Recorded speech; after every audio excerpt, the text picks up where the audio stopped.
하겠습니다. 설교 제목입니다. 한번 읽겠습니다. 시작.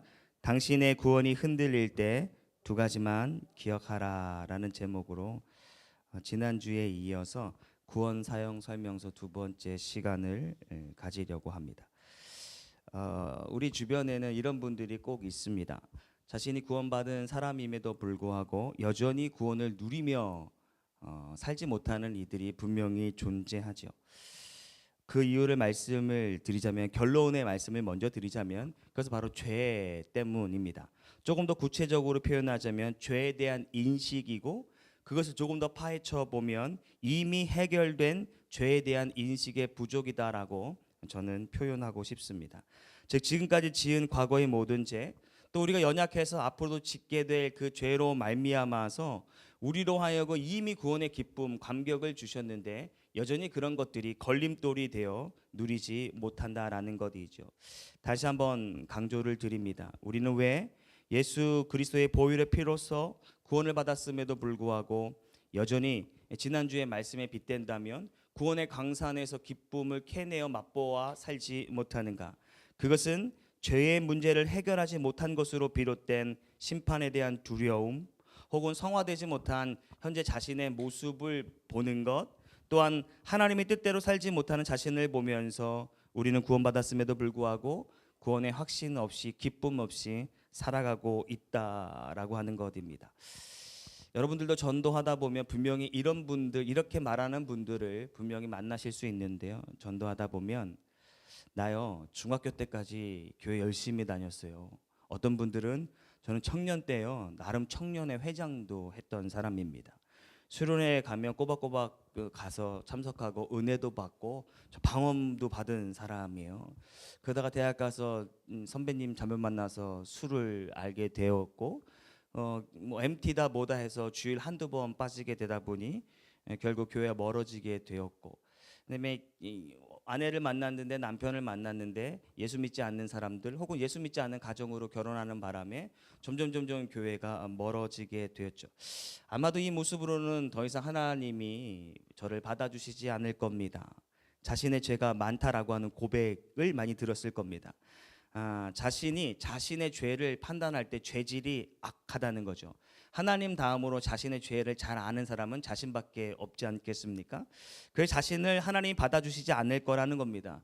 이제는 아무리 하나님 앞에 자신이 과거의 죄를 회개한다 할지라도 자신을 용서하지 않을 것이라고 생각해 더더욱 교회 갈 용기를 내지 못하더라.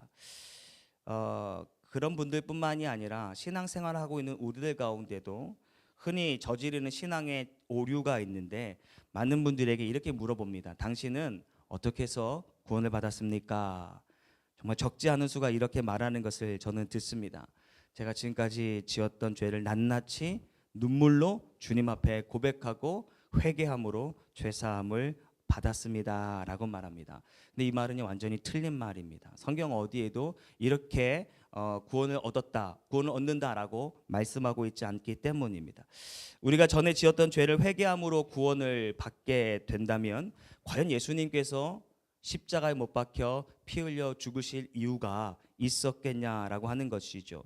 성경은 하나님이 네가 지은 죄를 철저하게 회개함으로 의롭게 되어서 천국으로 오너라 라고 말씀하신 적이 없다라고 하는 겁니다. 물론 회개가 우리 삶 가운데 필요 없다라고 하는 것은 아닙니다. 우리가 지은 죄에 대해서, 하나님 앞에 자범죄에 대해서 회개하고 그것을 하나님 앞에 고해야 되겠죠.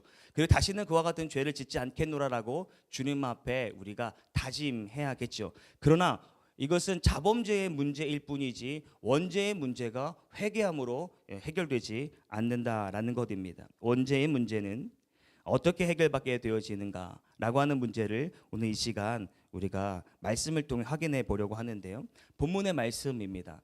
로마서 3장 25절의 말씀이 오늘 우리의 궁금증을 해결해 주기 충분합니다. 한번 읽겠습니다. 읽습니다. 시작.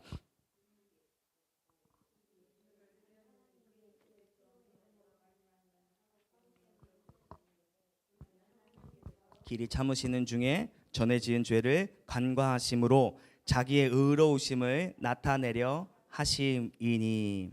제가 후반절을 23절 후반절을 제가 읽겠습니다. 하나님께서 길이 참으시는 중에 전에 지은 죄를 간과하심으로 자기의 의로우심을 나타내려 하심이니. 그렇습니다. 하나님께서 길이 참으시는 중에 우리의 과거의 죄를 관가해 주셨기 때문에 우리가 구원받게 된 줄 믿습니다. 여러분, 간과하다라는 말이 어떤 말이냐면 예를 들면 이렇게 말씀을 드리면 충분하게 빨리 이해가 되실 겁니다. 이따금 집에서 아빠나 혹은 엄마로서 집에 들어갑니다. 근데 자녀들의 그릇된 모습을, 혼나야 하는 모습을 발견하게 되죠. 그때 이제 혼 좀 내줘야겠다라고 하는데 그때 옆에서 아내가 혹은 남편이 말합니다. 그냥 오늘은 좀 봐주세요. 그냥 오늘은 못 본 척하고 넘어가 주세요라고 하는 아내나 혹은 남편의 청이 있지 않겠습니까? 그 말을 듣는데 어떻게 또 아이를 혼낼 수 있겠냐라는 겁니다. 바로 이것이 바로 관과하심, 관과하다라고 하는 겁니다. 아버지는 자녀의 잘못을 분명하게 알고 있습니다. 그가 무엇을 잘못했는지, 어떻게 잘못했는지 분명하게 알고는 있지만 그럼에도 불구하고 지나쳐 주심 혹은 간과하심, 이것이 바로 아버지의 사랑이고 하나님의 자비하심입니다. 성경에 예를 들면 여러 가지가 있는데 특별히 베드로입니다. 베드로가 예수님을 3번씩이나 부인하고 예수님 곁을 떠나지 않았겠습니까? 약속의 말씀을 저버리고 다시금 예수님이 이제 십자가에 죽으신 후 생업으로 돌아가게 되죠.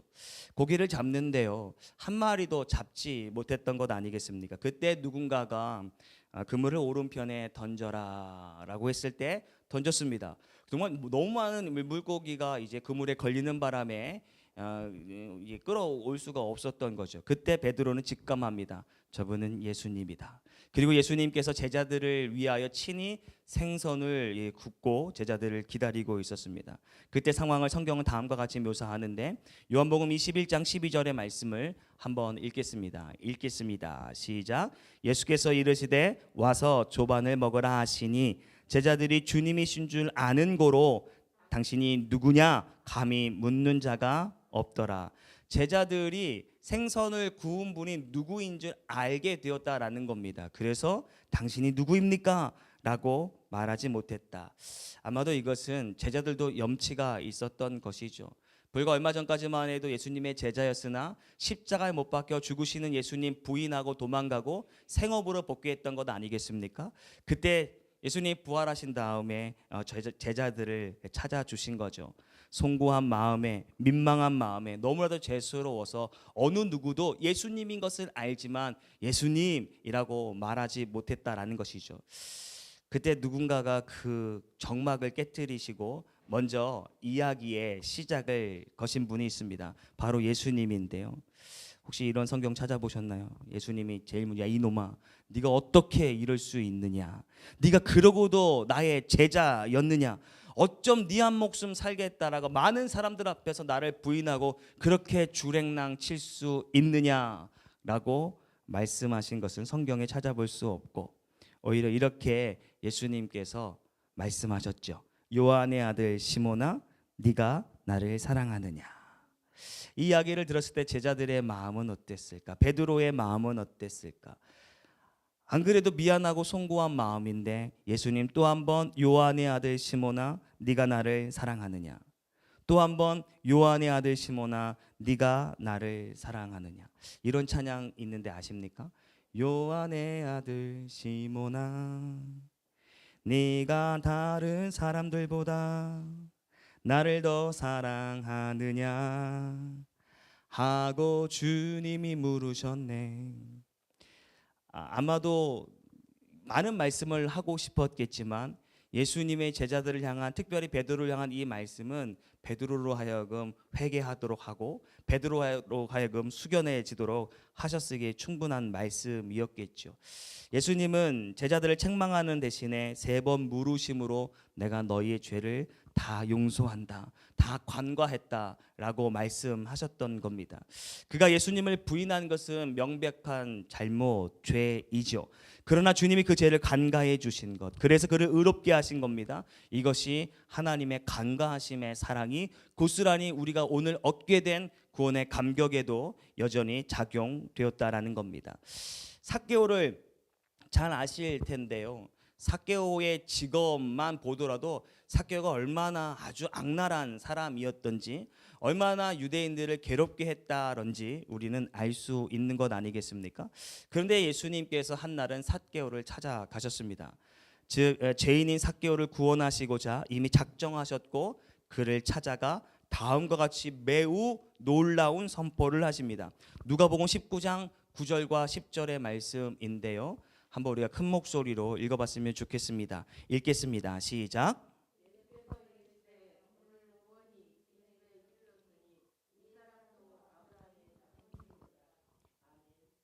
아브라함의 자손이미로다. 삭개오가 어떻게 구원을 얻게 되었는지 이 짤막한 이 말씀을 통해서 알게 되는데요.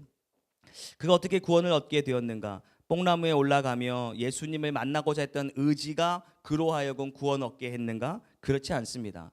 사실은 서두에도 좀 전에 말씀을 드렸지만 삭개오가 예수님을 만나기 위해 올라간 것이 아니라 예수님께서 삭개오를 찾으러 가셨기 때문입니다. 또 우리가 성경에 읽지는 않았지만 내용을 보면 삭개오가 예수님을 만난 다음에 고백하지요. 그런데 회개합니다. 자신이 토색한 것이 있으면 그 사람들에게 4배씩이나 갚겠습니다라고 했던 회개의 마음이 삭개오로 하여금 구원에 이르게 했는가? 그렇지 않습니다. 그의 의지와 상관없이 하나님께서 그의 죄를 덮어주시기로 혹은 간과해 주셨기 때문인 줄 믿습니다.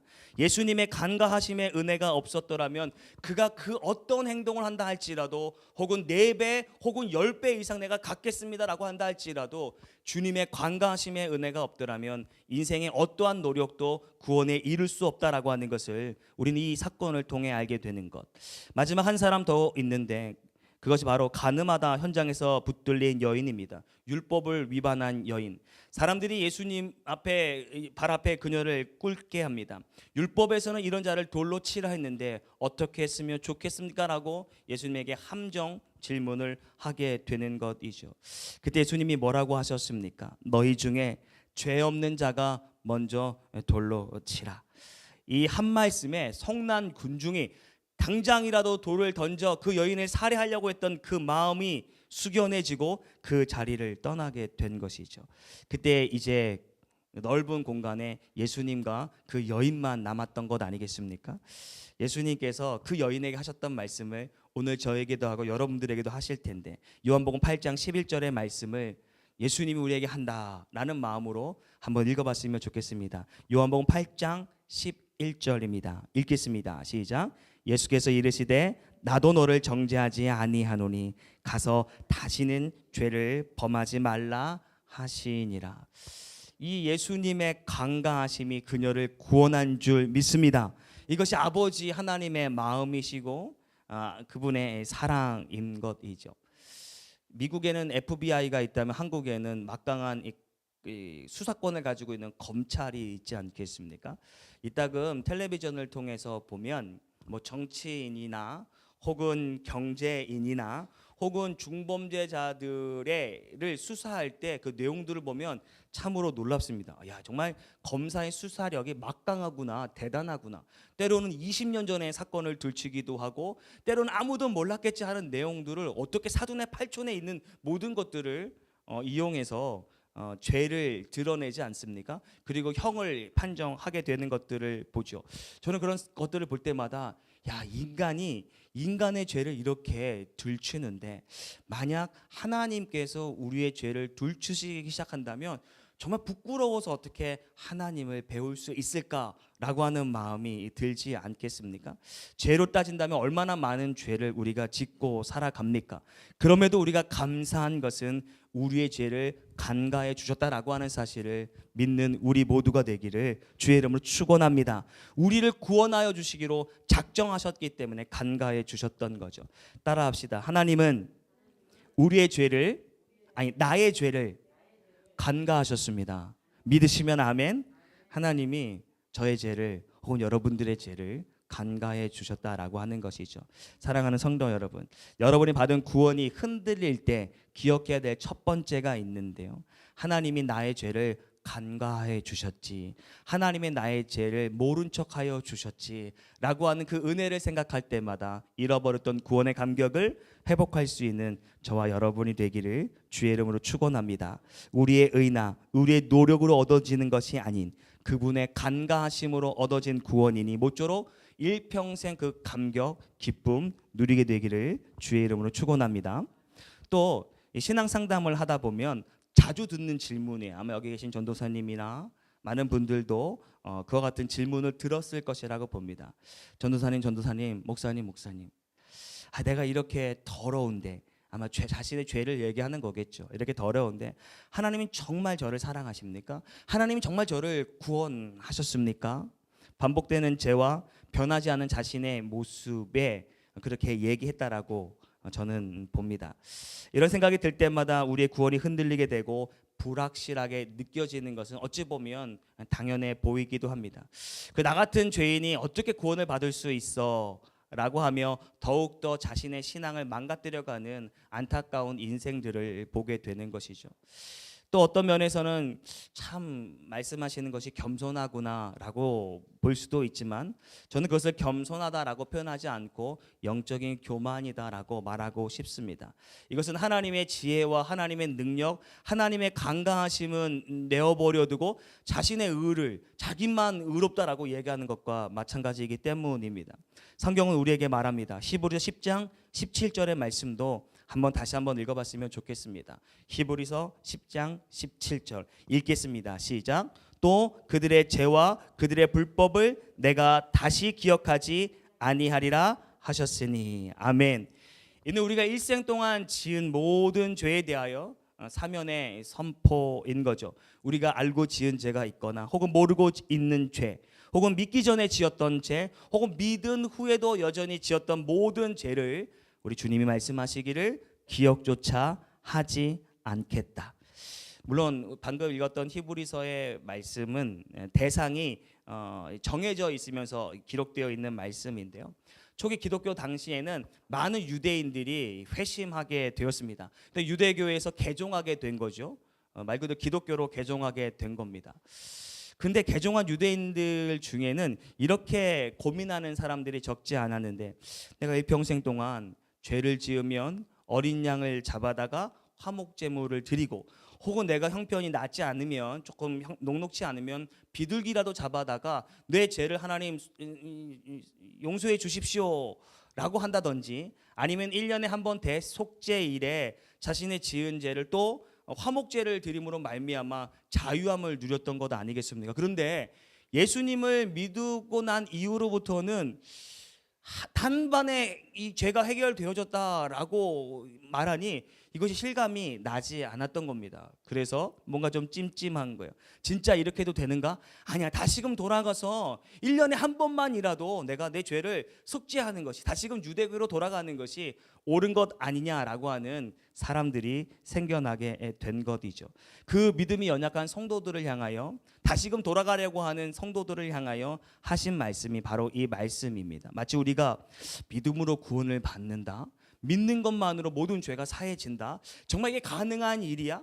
정말 그것을 믿음으로 구원을 얻는다? 그렇게 구원이 쉽단 말이야? 사실 이렇게 이 이야기를 듣고 이거는 아닌 것 같아, 뭔가 하나님 앞에 뭔가 헌신하거나 혹은 봉사하거나 뭔가를 드려야 구원을 얻는 것 아니야? 라고 생각하는 이들을 향하여 오늘 동일하게 히브리서 말씀이 우리에게 말씀하고 있는 것이죠. 그런 울타리를 벗어나지 못하는 이들을 향하여 성경은 말합니다. 또 그들의 죄와 그들의 불법을 내가 다시 기억하지 아니하리라. 주님의 말씀인 줄 믿습니다. 우리의 죄는 모두 다 잊혀진 죄가 되죠. 나는 기억하고 있을런지는 모르지만 주님은 모조리 잊혀주시고 우리를 맞아주신다라고 하는 겁니다. 이것도 사람의 수준, 사람의 생각으로는 설마 기억하고 계시겠지 할 수 있겠죠. 가끔 가다가 아내와 이런저런 이야기를 하다 보면 어떤 사건을 통해서 이야기를 합니다. 그러면 그 사건에 대해서만 이야기하면 얼마나 좋아요? 그 사건에 대해서 기승전결, 그리고 앞으로는 어떻게 하면 좋겠다라고 하면 좋은데 5년 전에 이야기를 들춥니다. 그래서 할 말이 없죠. 5년이 지났는데 때로는 10년 전, 15년 전, 15년 전에 결혼 안 했으니 그거는 아니지만 하여튼 한참 전에 있던 이야기들을 들춥니다. 그럼 얼마나 민망합니까? 분명히 그때는 더 잘한다라고 했는데 아니 왜 그것이 안 됩니까? 그거 좀 제발 잊어주면 안 돼? 라고 하지만 사람은 잊는다라고 하지만 잊어질 수 없는 그런 존재인데, 그런 이 연약한 사람의 기준으로 봤을 때 하나님도 설마 잊어주시겠어? 라고 하는 마음이 우리로 구원을 흔들리게 하는 것이죠. 근데 성경은 분명하게 말합니다. 우리의 모든 죄를 잊어주셨다라고 하는 사실이죠. 믿기 전뿐만 아니라 믿은 후에도 우리의 구원에 더 이상 영향력을 끼치지 아니하도록 주님께서 잊어주신 줄 믿습니다. 물론 이것은 우리가 죄에 대하여 저항을 갖지 말라라고 하는 것은 아닙니다.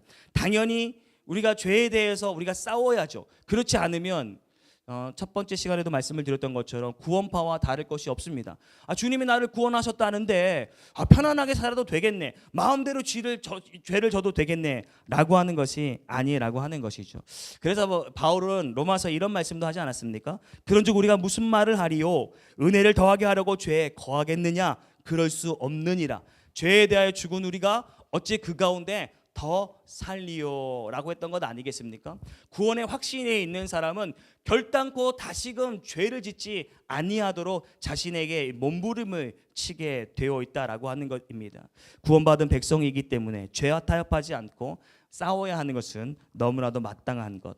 그러나 우리가 성화로 나아가는 길 가운데 이따금 실수할 수 있다는 겁니다. 이따금 넘어질 수 있다는 겁니다. 그때 주님이 우리에게 하시는 말씀, 모든 것을 관가해 주시고 너희의 죄를 기억지 아니하시리라고 하는 이 두 번째 사실을 기억할 수 있는 우리 모두가 되기를 주님의 이름으로 축원합니다. 하나님의 말씀보다 자신의 말과 판단을 우월하다고 주장하는 우리가 되지 아니하고 이 말씀을 붙들고 살아갈 수 있는 우리가 되어야겠죠. 시편 103편 12절의 말씀을 한번 같이 읽었으면 좋겠습니다.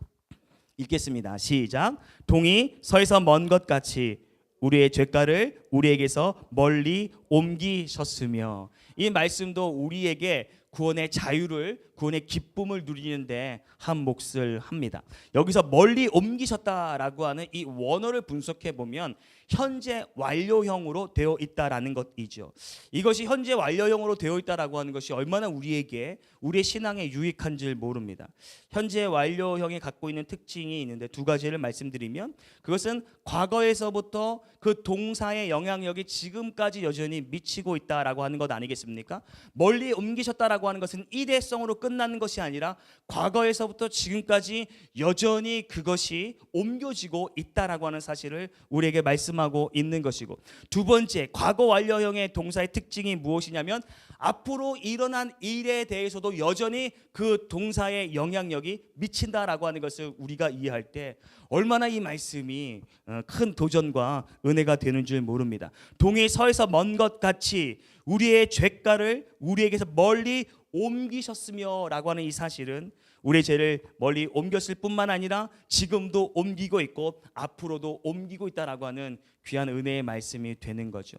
동이 서에서 먼 것 같이 우리의 죄가를 우리에게서 멀리 옮기셨으며, 그러므로 사랑하는 성도 여러분, 자신을 향한 지나친 이 정죄로 말미암아 하나님 우리에게 주신 더 큰 구원의 감격을, 기쁨을 놓치며 살아가지 않는 여러분이 되었으면 좋겠습니다.